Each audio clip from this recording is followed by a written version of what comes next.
Bom dia, boa tarde, boa noite mais uma vez, caros alunos e alunas. Estamos aqui na sequência do nosso estudo de História Geral, Guerra Fria. Vamos tratar hoje da terceira etapa da Guerra Fria, chamada de distensão, ou détente, na expressão francesa. É o momento em que, houve uma diminuição das tensões do processo da Guerra Fria. Não que essas tensões tivessem terminado, mas que dos dois lados, das duas superpotências, alguns problemas indicavam a necessidade de negociações para diminuir, entre outras questões, o custo que se fazia do esforço do militar na Guerra Fria. Vamos lá. Principais questões: relações Estados Unidos-União Soviética, relações que são daquele modelo, da frase famosa do Raymond Aron, isso, paz impossível, guerra improvável, mas os Estados Unidos vivenciando, a crise da guerra do Vietnã, os gastos enormes que o Estado norte-americano tinha, o déficit público, lembrando que em 71 houve uma desvalorização do dólar de 10%, e o abandono do governo norte-americano, Nixon, do padrão ouro, que mostrava dificuldades da economia norte-americana. Um melhor relacionamento com a União Soviética para cortar determinados gastos militares seria essencial, assim como o esforço norte-americano que nós estudamos de retirada das suas tropas do Vietnã.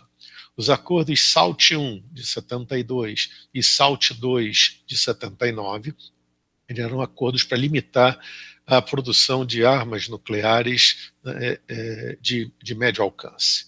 Na verdade, o objetivo não era acabar com a corrida armamentista, mas diminuir o ritmo dela. Ao mesmo tempo, bom resultado dessas negociações levou a uma exploração conjunta do espaço sideral, como a missão Soyuz-Apollo, Soyuz soviética, Apollo norte-americana, de astronautas que vão juntos para uma estação espacial comum. Tá? A ata final de Helsinki, assinada em 75, o governo americano, o governo soviético, mas também os governos europeus. O objetivo era um tratado europeu, mas que os Estados Unidos participam, que coloca a questão da defesa dos direitos humanos, do respeito aos direitos humanos, foi também assinado pela União Soviética. Depois, quando a gente falar de crise do socialismo, a gente volta a esse tema, mas, de qualquer maneira, mostrava uma tensão diminuída entre essas duas superpotências. Por outro lado, tensões existiram, por exemplo, na questão da guerra civil angolana, na guerra civil em Moçambique, em guerras pontuais que muitas vezes nos Estados Unidos eram vistas como pretensões soviéticas de expansão. Mas a própria União Soviética, como veremos muito rapidamente no último tópico aqui, no letra E, vivia uma fase de estagnação econômica e com problemas dentro do seu próprio bloco, o que também dificultava uma ação soviética mais, digamos, agressiva, que fazia com que essa possibilidade da distensão ou détente caminhasse mais fortemente. Podemos ver aqui, tá certo, os encontros de Nixon em 72 com Brezhnev em Moscou para assinatura do acordo SALT I e com Brezhnev em Washington retribuindo a visita, certo, em 73. Mas também com a China, uma aproximação China-Estados Unidos ou Estados Unidos-China, chamada inicialmente de diplomacia do ping-pong, porque em 71 houve um convite do governo chinês para que time de tênis de mesa norte-americano fosse jogar um torneio com os chineses. Isso pela primeira vez aconteceu, não é isso? Início de aproximação. É lógico que essa política dita do ping-pong ela foi negociada anteriormente entre o governo norte-americano, o secretário de Estado Henry Kissinger teve um papel importante nessa questão, assim como o líder chinês Xu Enlai. Na verdade, essa aproximação também era uma posição do governo norte-americano para pressionar o governo soviético a negociações, porque a China Popular estava, né, em divergência, estava em atrito, tinha rompido com a União Soviética, então a aproximação Estados Unidos-China seria interessante. E seria interessante também porque a abertura do mercado chinês para produtos norte-americanos poderia ajudar na recuperação da economia norte-americana. Por outro lado, dificuldades internas do governo norte-americano com a questão do Vietnã e com o caso Watergate, um escândalo, né, político, com acusação de corrupção eleitoral por parte dos democratas ao presidente dos Estados Unidos, Richard Nixon, que tinha acabado de conseguir a reeleição, e a imprensa norte-americana, investigando a questão, chegou a diversas acusações contra o presidente, obrigando, inclusive a Corte Suprema obrigando, a entregar fitas gravadas, de gravações que ele fazia de todos aqueles que conversavam com ele no Salão Oval da Casa Branca. O Salão Oval é o escritório de trabalho do presidente dos Estados Unidos. E ali ficou revelado, quando as fitas foram disponibilizadas, não é isso? Ações do presidente dos Estados Unidos contrariando a legislação americana, violando a Constituição, o que levou à renúncia do presidente para que não houvesse um processo de impeachment. Isso levou a que parte da população norte-americana desacreditasse da sua liderança política, até porque o vice-presidente que assumiu no lugar de Richard Nixon, o primeiro ato dele foi anistiar o presidente que havia apenas renunciado em relação a qualquer crime que pudesse ser cometido. Então, houve um impacto muito forte de descrença na política e nas lideranças políticas dentro dos Estados Unidos, e se você não está fortalecido internamente, a sua posição externa ela fica também comprometida. Conflitos no Oriente Médio, com várias guerras nesse momento, duas, né, pelo menos importantíssimas, a Guerra do Yom Kippur, tá? E a guerra Irã-Iraque agitaram também a economia mundial, porque os árabes, principalmente na guerra do Yom Kippur, passaram a utilizar o petróleo como arma política, não é isso? E pela primeira vez desde o final da Segunda Guerra Mundial, a economia capitalista vivenciou uma gravíssima crise, uma recessão gigantesca, é o fim daquilo que foi chamado pelos ingleses de os 30 anos gloriosos. Como eu comentei anteriormente, na União Soviética também o socialismo de modelo soviético vinha apresentando graves problemas, tá certo?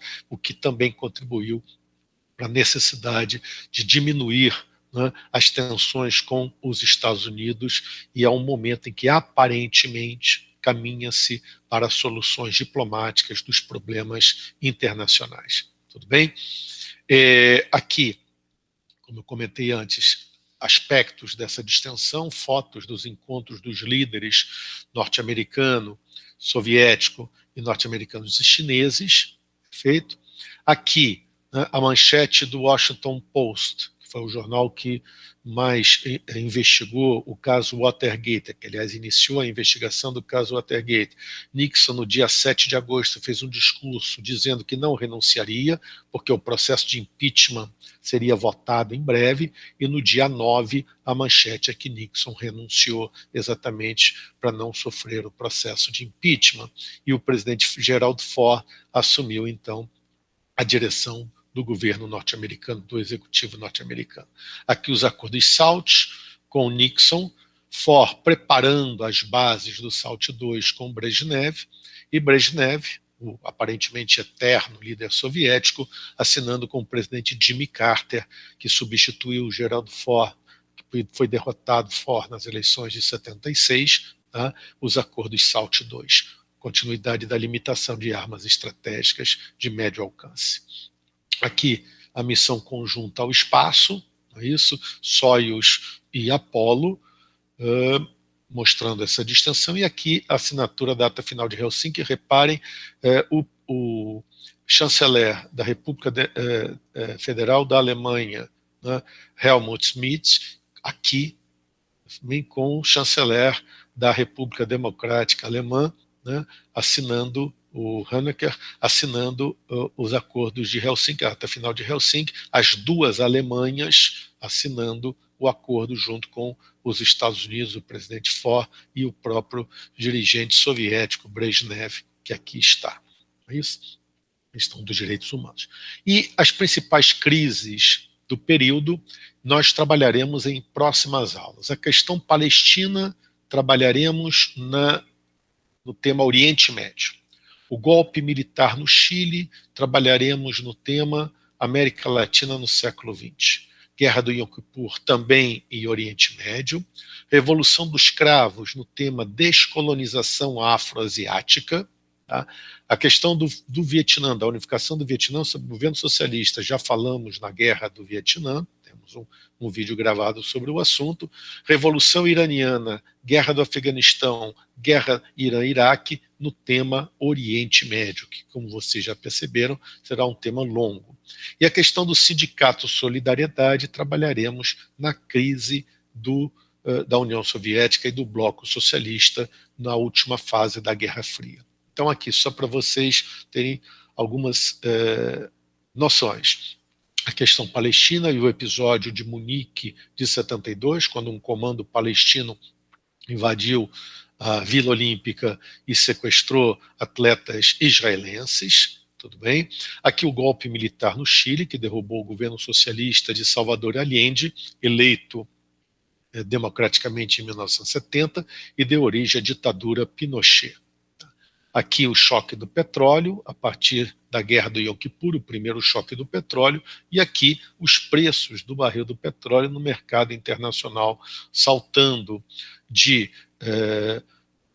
em janeiro de 73, 2 dólares e 60 centavos para 5 dólares em dezembro de 73, tudo bem, para 10 dólares em janeiro de 74, quase 11, 18 dólares em junho de 79, Revolução Iraniana, e 26 dólares em janeiro de 80, também como consequência da Revolução do Irã e posteriormente da guerra Irã-Iraque. Aqui com os preços, com o preço do barril, não é isso?